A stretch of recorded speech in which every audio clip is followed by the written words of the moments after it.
इस संसार में सबसे बड़ा पाप क्या है? कोई कहेगा असत्य, कोई कहेगा छल, तो कोई कहेगा लालच। नहीं, संसार में सबसे बड़ा पाप है नारी का असम्मान, नारी का मान भंग करना। क्योंकि ये अपराध केवल नारी के शरीर को ही नहीं, उसके मन और उसके आत्मा पर भी प्रहार करती है। फिर प्रश्न ये उठते हैं कि जिसने भी ये अपराध किया है उसे दंड क्या दिया जाए। फिर कोई कहता है शारीरिक पीड़ा, कोई कहता है मृत्यु दंड। किंतु इस अपराध का दंड निश्चित करने से पूर्व क्या ये जानना महत्वपूर्ण नहीं है कि अपराधी है कौन? अब आप कहेंगे कि सरल सी बात है, वही पुरुष जिसने स्त्री का मान भंग किया। किंतु क्या ये पूर्णतः सत्य है? क्या स्वयं के अपमान के लिए, स्वयं के सम्मान को खोने के लिए कभी कभी नारी स्वयं उत्तरदायी नहीं हो सकती?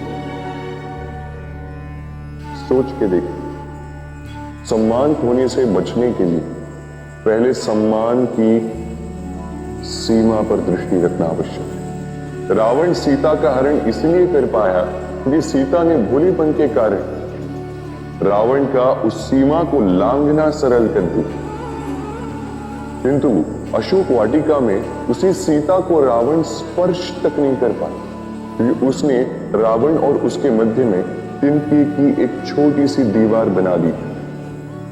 जीवन में ना कहना सीखें। यदि कोई आपके सम्मान की सीमा को पार करने का प्रयास करे तो उसे वही रोकना सीखें। आपके ऊपर उठे पहले हाथ को, पहले कटाक्ष को वही रोक देना सीखें। फिर किसी पुरुष में साहस नहीं कि वो पुनः आपका अपमान करने का प्रयास भी कर सके, क्योंकि नारी जननी आराध्य, तो स्वयं को निर्बल मानकर आप अपराधी न बने। राधे। इस कमल के पुष्प को देख रहे हैं? इसकी एक विशेष बात है, जल स्तर कितना भी बढ़ जाए, ये पुष्प सदैव जल सतह के ऊपर ही रहेगा। और इसका कारण है इसकी ये नाल।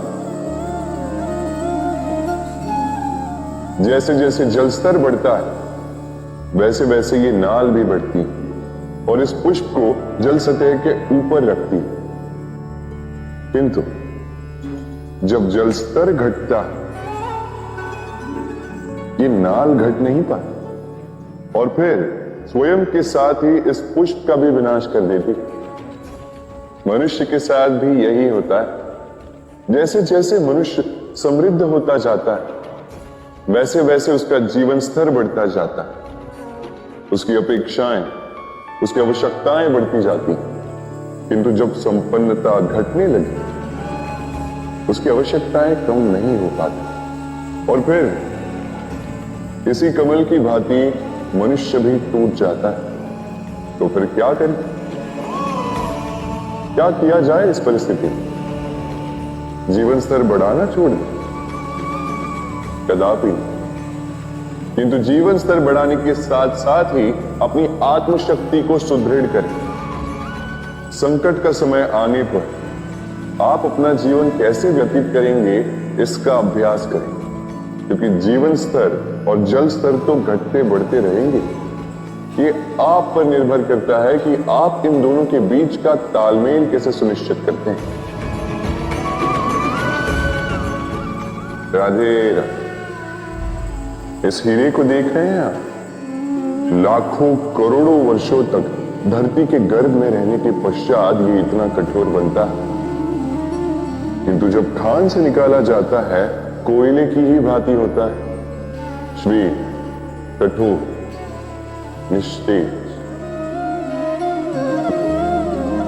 किंतु जब इसे तराशा जाता है तब इसे तेज प्राप्त होता है और तब ये अपना मूल्य बढ़ाता है। संसार में मनुष्य के साथ भी यही होता है। मनुष्य की बुद्धि, मेधा, अनुभव उन वर्षों के कारण नहीं बढ़ती जो वर्ष हमने हमारे जीवन में व्यतीत किए, बल्कि उन क्षणों से निखरती है जब हमने कठिनाइयों का सामना किया, चुनौतियों का सामना किया, संकटों का सामना किया, छल और पीड़ा से।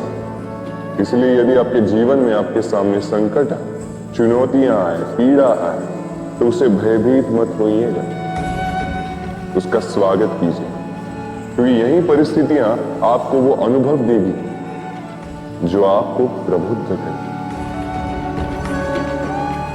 राधे। प्रकृति ने हर जीव में एक भाव भरा है ताकि वो निश्चल न रहे, कुछ न कुछ कर्म करता रहे, और वो भाव है भूख। संसार में हर जीव, हर पशु, पक्षी, प्राणी परिश्रम करता रहता है अपनी इस भूख को मिटाने के लिए। परंतु क्या अन्य जीवों की भांति मनुष्य की भूख भी पेट तक ही सीमित रहती है? तन की भूख मिटाते मिटाते कब ये भूख मन और माया की तृष्णा में बदल जाती है पता ही नहीं चलता। और अधिकतर ये तृष्णा धन संग्रहित करने तक ही रह जाती है। अपना जीवन जीना छोड़कर किसके लिए ये धन संग्रहित कर रहे हैं? आने वाली पीढ़ी के लिए। बड़ी विचित्र बात है। अपना जीवन जीना छोड़कर धन संग्रहित करते करते अपने जीवन का सुख भी मिटा रहे हैं और आने वाली पीढ़ी को कर्म करने से भी बाधित कर रहे हैं। पूत कपूत तो क्यों धन संचय, पूत सपूत तो क्यों धन संचय। अपनी संतान को संस्कार दीजिए, धन नहीं। यदि संतान संस्कारी हो तो अपना स्वयं का एक संसार बना लीजिए। यदि असंस्कारी हो तो आपका बना बनाया संसार यूं ही नष्ट कर दीजिए। इसलिए जीवन में यदि कुछ संचय करना है तो ज्ञान संचय कीजिए, प्रेम संचय कीजिए, और मेरे साथ प्रेम से कहिए राधे राधे। जीवन को रथ कहा जाता है, किंतु क्यों? अब आप कहेंगे कि इसलिए क्योंकि जीवन भी रथ की ही भांति चलता रहता है।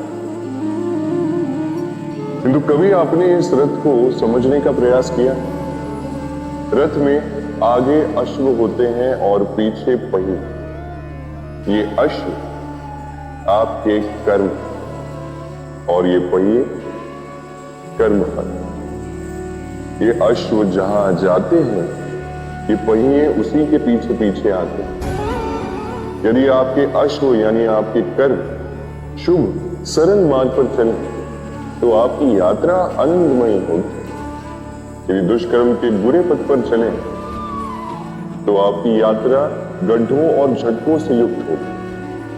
अब चयन आपका, आप क्या चाहते हैं? आपकी यात्रा आनंदमयी हो या पीड़ादायी? अपने कर्मों के अश्वों को नियंत्रण में रखें। फल का पहिया सदैव आपको मधुर रास ही देगा। राधे राधे। बताइए श्रेष्ठ कौन है? रेशम के धागे बनाने वाला या उन धागों को बुनकर वस्त्र बनाने वाला? निश्चित रूप से वस्त्र बनाने वाला। अब बताइए श्रेष्ठ क्या है? माटी को पूरे तट पर बिखेर कर रख देने वाली बाढ़ या उस माटी को समेट कर उसी से एक मूर्ति बनाने वाला मूर्ति का? निश्चित रूप से मूर्ति का। अब बताइए श्रेष्ठ कौन है? देवताओं और दानवों का वो दल जिन्होंने अमृत प्राप्ति के लिए इस संसार में हलाहल फैला दिया, या वो महादेव जिन्होंने इस हलाहल को सूक्ष्म करके अपने कंठ में समाहित कर लिया? निश्चित रूप से महादेव श्रेष्ठ। इसी प्रकार संसार में छोटी छोटी बातों को बड़ा करने वाले श्रेष्ठ नहीं होते, क्योंकि छोटी छोटी नोकझोंकों को द्वंद्व में परिवर्तित करना बड़ा ही सरल, किंतु श्रेष्ठ सदैव वो होता है जो बड़े से बड़े युद्ध को समझौता बनाकर समाप्त कर दे। राधे राधे। संसार में सबसे कठिन कार्य क्या है? कोई कहेगा पर्वत पर चढ़, कोई कहेगा तैरना, कोई कहेगा उड़ना। किंतु क्या ये वास्तव में कठिन है? असल में देखा जाए तो बस ये थोड़े भिन्न है। जो कर हमारे लिए करना थोड़े भिन्न हो, हम उसे कठिन समझ लेते। जैसे तैरने की कला भिन्न।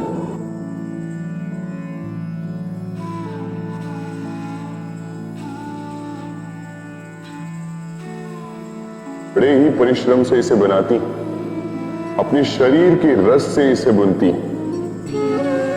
क्या आप इसका उद्देश्य जानते हैं? आखिर मकड़ी इन जालों में नन्ही कीटों को फंसाकर उन्हें अपना भोजन बना लेती है। और क्या आप ये बात जानते हैं कि एक दिन मकड़ी इन्हीं जालों में फंसकर मृत्यु को प्राप्त हो जाती? बताइए क्या करते हैं आप इन जालों के साथ? दिखते ही हटा देते हैं इनका अस्तित्व, है ना? दूसरी ओर चिड़िया का घोंसला। चिड़िया भी बड़े परिश्रम से इसे बनाती है, किंतु यदि चिड़िया इसे छोड़कर चली भी जाए, उसके पश्चात भी लोग इसका विनाश नहीं करते। कारण क्या? कारण यह है कि इसका निर्माण जीवन के संचयन के लिए किया गया था, आखेट के लिए नहीं। स्मरण रखिएगा, जीवन में आपका परिश्रम कितना भी अधिक हो, यदि आपका लक्ष्य शुभ ना हो तो आपको भी विनाश पाना ही होगा। तो सृजन करते रहिए और मगन होकर करें। राधे राधे।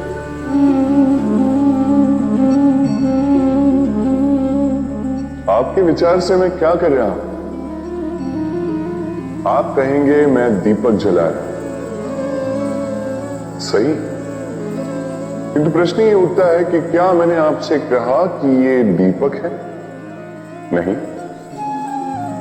क्या इस दीपक ने स्वयं अपना परिचय आपको दिया? नहीं। फिर आपने कैसे जाना कि ये दीपक है? उत्तर है प्रकाश, जो स्वयं जल कर अंधकार में संसार को राह दिखाए। वो दीपक है जो निराशा में आशा की ज्योत दिखा। वो दीपक है। दूसरी ओर सर्प है, जो दिखे नहीं, बस फुफकार दे तो लोग भयभीत हो जाते हैं। अर्थात व्यक्ति का परिचय उसके कर्मों से मिलता है। इसलिए आपको ये बताने की आवश्यकता नहीं कि आप कौन हैं। ये आपके कर्म भी निश्चित करेंगे कि लोग आपसे दीपक समझकर प्रेम करेंगे या सर्प समझकर भयभीत रहेंगे। राधे राधे। समय कितना विचित्र होता है। समय हमारे साथ हो तो हम स्वयं को राजा मान लेते हैं। वही समय यदि विरुद्ध हो जाए तो रंक बनने में समय नहीं लगता। इसलिए मनुष्य की एक आदत होती,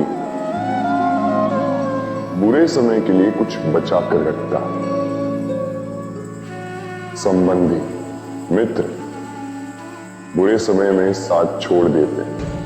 यश, मान बुरे समय में चला जाता। तो व्यक्ति सोचता है क्यों ना धन संचय कर। धन का तो कोई मन नहीं होता जो समय आने पर बदल जाए। संसार कहता है कि धन का संचयन करते रहो, बुरे समय में काम आएगा। मैं कहता हूं शुभ कर्म करते रहो, आनंदित रहो, स्वयं पर और ईश्वर पर विश्वास रखो। बुरा समय कभी आएगा ही नहीं। राधे राधे। प्रकृति ने मनुष्य को एक विशेष शक्ति दी, अन्य जीवों से अधिक शक्ति दी, स्मरण शक्ति। यही शक्ति मनुष्य को अन्य जीवों से भिन्न बनाती, इतिहास लिखने की प्रेरणा देती, ज्ञान को पीढ़ी दर पीढ़ी आगे भी बढ़ाती। और जो भूल जाते अधिकतर रूप से वो उपहास और दया के पात्र बन जाते। परंतु क्या यही पूर्णतः सत्य है? नहीं।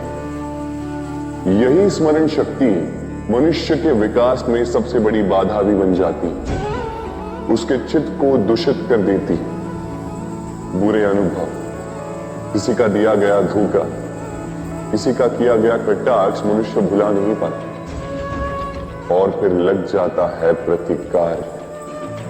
पहले समय नष्ट करता है प्रतिकार की तैयारी में, फिर समय नष्ट करता है प्रतिकार का अवसर ढूंढने में। यदि संतोष पाना, यदि जीवन में आनंद पाना है तो स्मरण शक्ति का सदुपयोग कीजिए। अपनी स्मरण शक्ति को केंद्रित कीजिए केवल अच्छी बातों और अच्छी यादों की। जीवन में प्रसन्नता आए। राधे राधे। मनुष्य अपने परिवार के लिए क्या कुछ नहीं करता, दिन रात परिश्रम करता है ताकि अपने परिवार की आवश्यकता पूर्ति के लिए धन कमा सके। परंतु क्या केवल धन कमाना पर्याप्त है?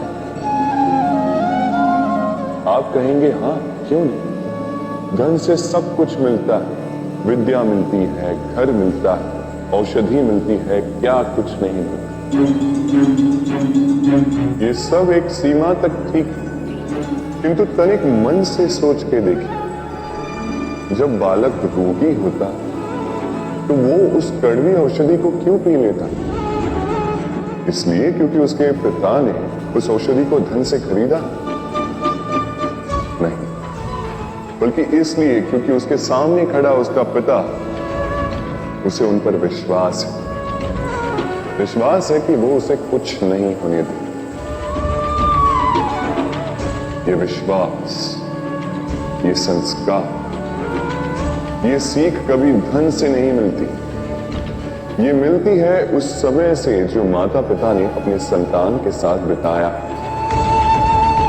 इसलिए जीवन में धन अवश्य कमाई, किंतु अपने परिवार को भी समय दीजिए, प्रसन्नता मिलेगी। राधे राधे। मुझे बताइए, इस दीवार को तोड़ने का क्या लाभ? यदि किसी संबंध में संदेह घर कर लेता है तो आए दिन शत्रुता की स्थिति बनी रहती है। कल कोई और कारण बन सकता है इस दीवार के पुनः बनने का। तो क्या पुनः इस दीवार को बनाएंगे काका? संबंध की पवित्रता वैसी होनी चाहिए जैसे एक माता और संतान के प्रेम में होती है। निश्चय, निर्दोष, कि बात केवल रूठने मनाने तक ही सीमित रहे।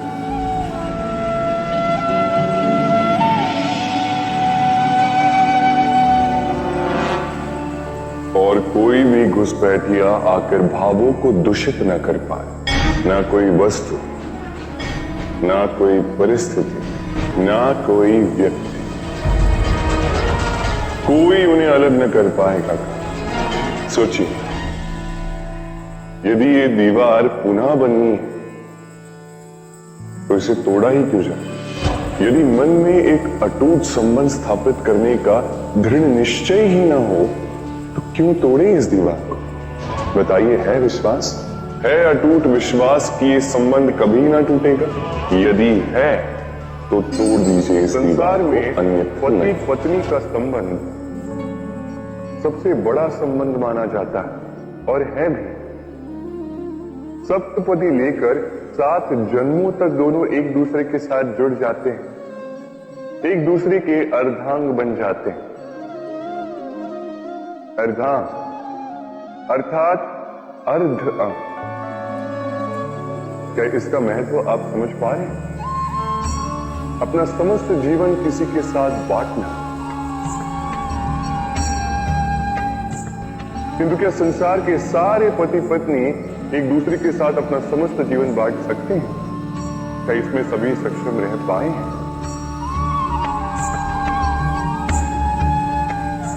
अपना जीवन किसी और के साथ बांटने के लिए सबसे महत्वपूर्ण बात है स्वीकार करें।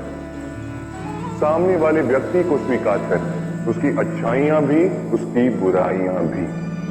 संपूर्णतः रूप से व्यक्ति को स्वीकार करना होगा, तभी ये संबंध बढ़ेगा, तभी ये संबंध और भी सुंदर बनेगा। एक दूसरे के दोष ढूंढना, उन्हें गिनाना, ये केवल और केवल एक ही कार्य करता है, इस संबंध के जीवन का नाश करता है। बस बदले में होना ये चाहिए, एक दूसरे के दोष समझकर उन्हें आभास करवाए बिना उन्हें सुधार देना चाहिए, उनकी कमियों को उनकी शक्ति बना देनी चाहिए।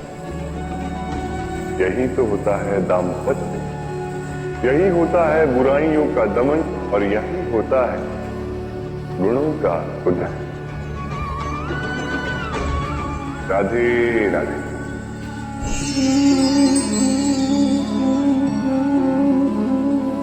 कंकड़ इतना छोटा सा कि उंगली पर आ जाए, किंतु सोचिए यदि यही कंकड़ आंख में लग जाए तो कितनी बड़ी समस्या बन जाता है। अब सोचिए ये कंकड़ आपके मार्ग में है, आप पादुकाएं पहनकर बड़ी सरलता से आगे निकल जा सकते हैं, किंतु यदि यही कंकड़ आपके पांव और पादुकाओं के बीच फंस जाए तो आप ठीक से चल नहीं पाएंगे, भले ही वो मार्ग पुष्पों से भरा क्यों न। अर्थात आप बाहर की समस्याओं से, उन चुनौतियों से लड़ सकते हैं, भीतर की नहीं। भीतर की समस्याओं से लड़ना अत्यंत कठिन होता है। इसलिए सर्वप्रथम आप भीतर से शक्तिशाली हो जाएं, भीतर से पूर्ण हो जाएं, फिर आप इस संसार के समस्त समस्याओं और चुनौतियों से लड़ सकते हैं, आप विजयी हो सकते हैं। राधे राधे। प्रेम, ये प्रेम इस संसार में किसे नहीं भाता, हर किसी ने प्रेम का अनुभव किया ही। हर कोई जानता है ये प्रेम कितना सुंदर है, क्यों? ये प्रेम भाव इस संसार में सबसे शक्तिशाली भाव है। अब हर शक्ति के साथ आते हैं कुछ उत्तरदायित्व। अब जैसे ही उत्तरदायित्व तो हमारे जीवन में आते हैं, हम सर्वप्रथम प्रेम को भूल जाते हैं। फिर हमें ये प्रेम, ये बोझ लगने लगता है। किंतु संसार का सत्य तो यही, हर प्रसन्नता के साथ उत्तरदायित्व आएंगे, जिसका पालन हमें करना ही होगा। अब यदि मैं आपको उदाहरण दूं, आपके बगीचे में आप चाहते हैं कि एक सुंदर सा पुष्पों से भरा हुआ वृक्ष आए, तो सर्वप्रथम उसके लिए आपको जल और धूप का आयोजन करना होगा। उसकी जड़ों पर दीमक न लगे, ये आपको सुनिश्चित करना होगा। उसके आसपास उगी खरपतवार, वो आपको हटानी होगी। उसी के पश्चात तो आपके उस बगीचे में वो सुंदर पुष्पों से भरा वृक्ष आएगा। इसी प्रकार होता है प्रेम। सर्वप्रथम आपको इसमें समर्पण का खाद जल डालना होगा। अविश्वास और संदेह, इसकी खरपतवार आपको हटानी है, और विश्वास की ये जड़ें कभी न दुर्बल पड़ेंगी, ये आपको सुनिश्चित करना होगा। उसी के पश्चात प्रेम का वास्तविक सुख आप अनुभव कर पाएंगे। राधे राधे। प्रेम, प्रेम क्या है ये सभी जानते हैं। सामान्य रूप से ये प्रेम आकर्षण से प्रारंभ होता है, और इसमें कुछ भी बुरा नहीं है। महत्वपूर्ण बात यह है कि इस प्रेम का लक्ष्य क्या है। जिससे आपने प्रेम किया उसे पा लेना, या ना पाने के कारण स्वयं को विचलित कर इस संसार से मुख मोड़ लिया।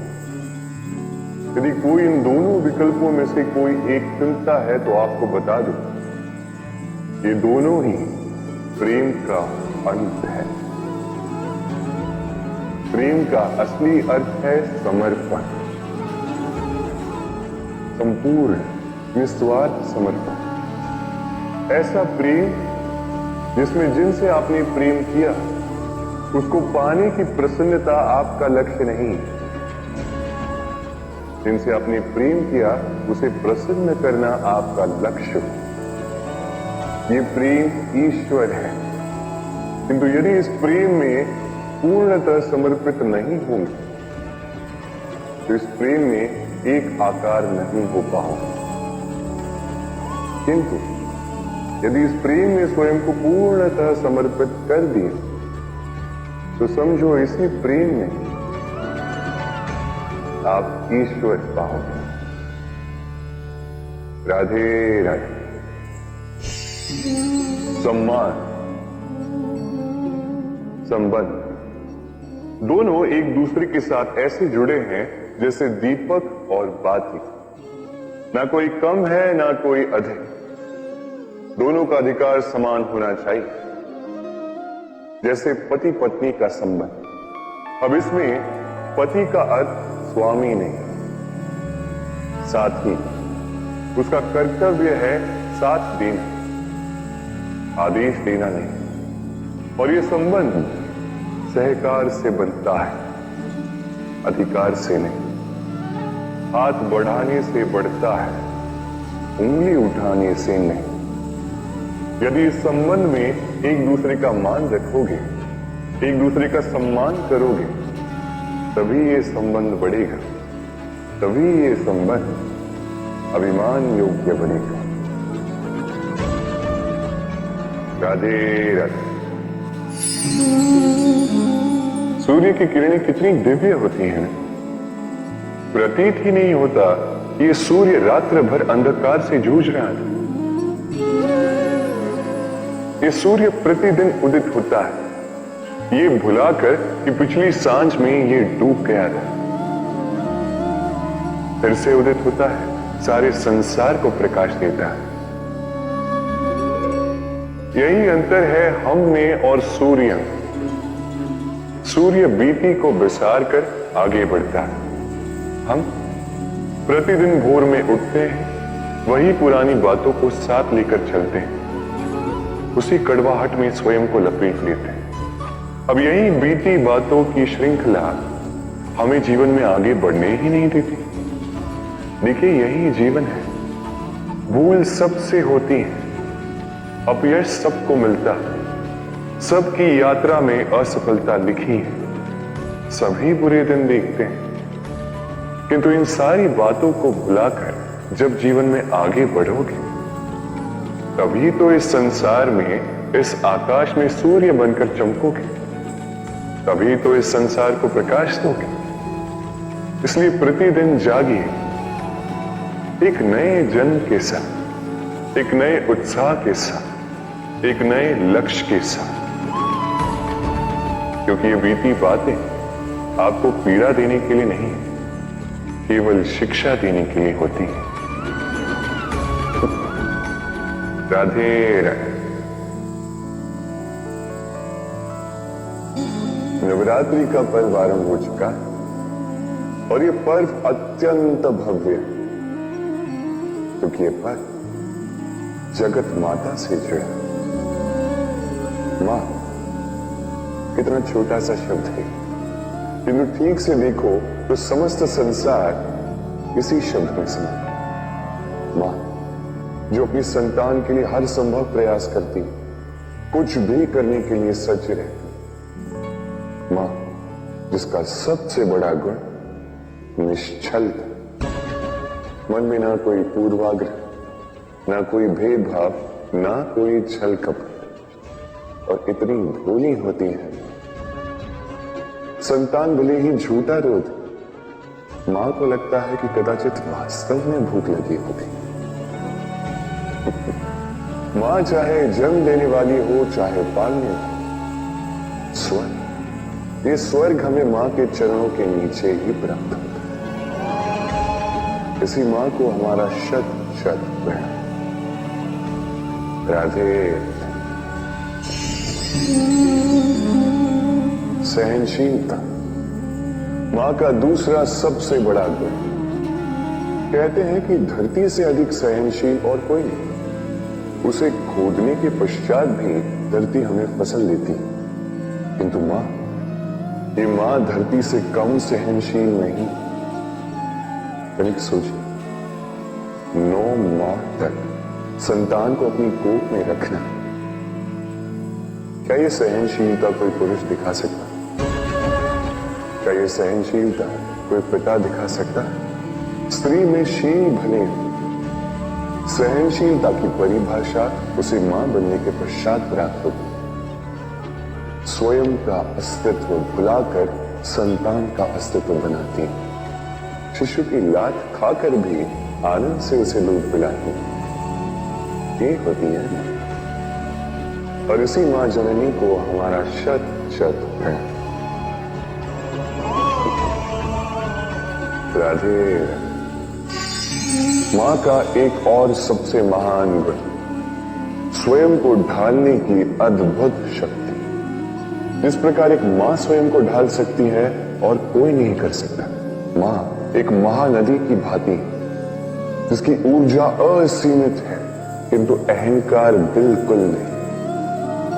जिस प्रकार एक नदी ढलान के अनुरूप मुड़ जाती है, उसी प्रकार एक मां अपने संतान के अनुरूप ढल जाती है, चाहे जैसी भी परिस्थिति। उसके सोने के समय के अनुरूप स्वयं का सोना, उसके जागने के समय के अनुरूप स्वयं का जग। संतान की इच्छा का भोजन वो स्वयं का मनपसंद भोजन बना लेती। ये मां का आचरण ही तो है, जो धूप में छाप बनकर आता है, जो शीत में कमल बनकर आता है। मां ऐसी होती है कि संतान की निद्रा ना टूटे, इसलिए एक करवट सोने का अभ्यास कर लेती है। और इतना स्वयं को केवल वही ढाल सकती है जो संतान की ढाल बन सकती है। इसी मां को हमारा शत शत नमन। राधे राधे। मां के 2 और सबसे महान गुण, साहस और संबल। साहस ये कि वो अपने संतान के लिए कुछ भी कर सकती, और संबल ये कि वो अपनी संतान को कभी टूटने बिखरने नहीं देगी। तनिक सोचिए, जब भी आपको चोट लगती है, चीख से पूर्व मां का नाम मुख में क्यों आता है? तनिक सोचिए, जब आपको बल की आवश्यकता होती है, साहस की आवश्यकता होती है, आगे आप अपना मार्ग देख रहे हैं जो अत्यंत कठिन प्रतीत हो रहा है, तब मुख से मां की ही शपथ क्यों निकलती? क्योंकि मां ही है जो हमें साहस देती है, मां ही है जो हमें सहारा देती है। मां जानती है कैसे हमारी उंगली पकड़ के हमें चलना सिखाना। मां ये भी जानती है कि कैसे कान पकड़ के हमें उचित मार्ग पर लाना है। इसी साहसी मां को हमारा शत शत नमन। राधे राधे। कभी आपने सुना है, हिरणी सिंह से बचने के स्थान पर उससे जाके लड़ पड़ी।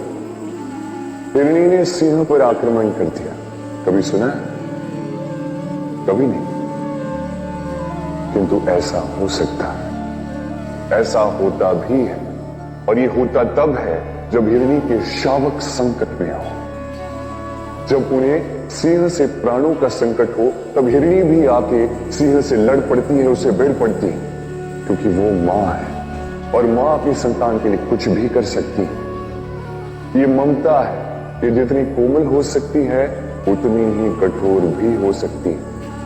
और अपनी संतान के हित के लिए वो क्रोध की पराकाष्ठा पार करते हुए अपनी संतान की सुरक्षा करके ही रहेगी। और इसीलिए तो मां संतान के जीवन की सबसे बड़ी ढाल कहलाती है।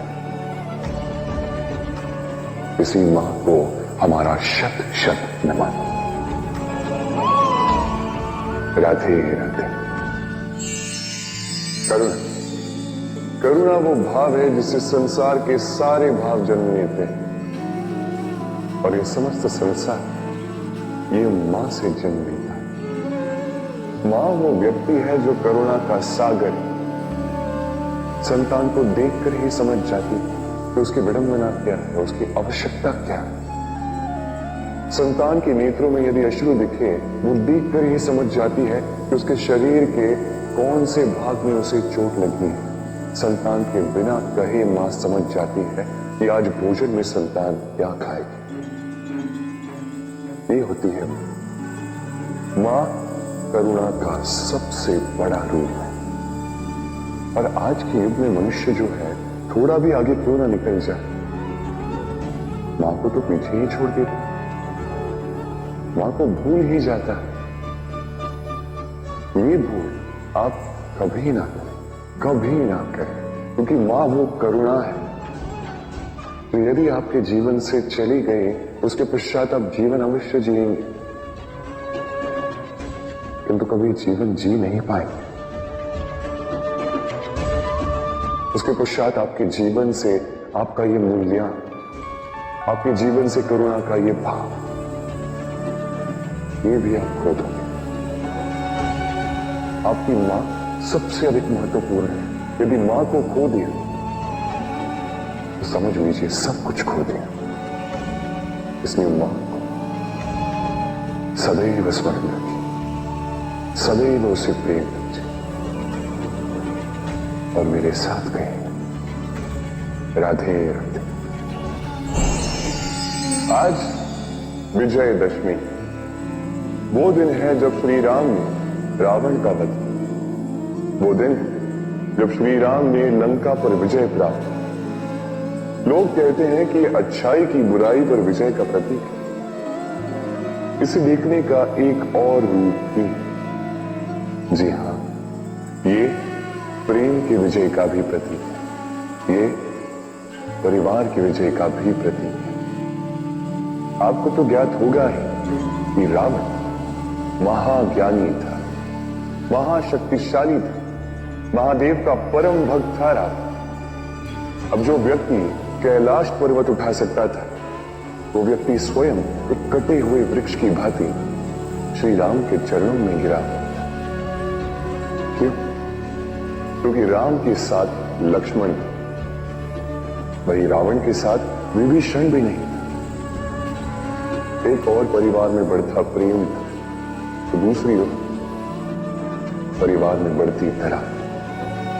स्मरण रखिए, यदि संसार पर विजय प्राप्त करनी है तो सर्वप्रथम परिवार में प्रेम बनाए रखना होगा। परिवार में केवल प्रेम बढ़ाइए, द्वेष कभी नहीं।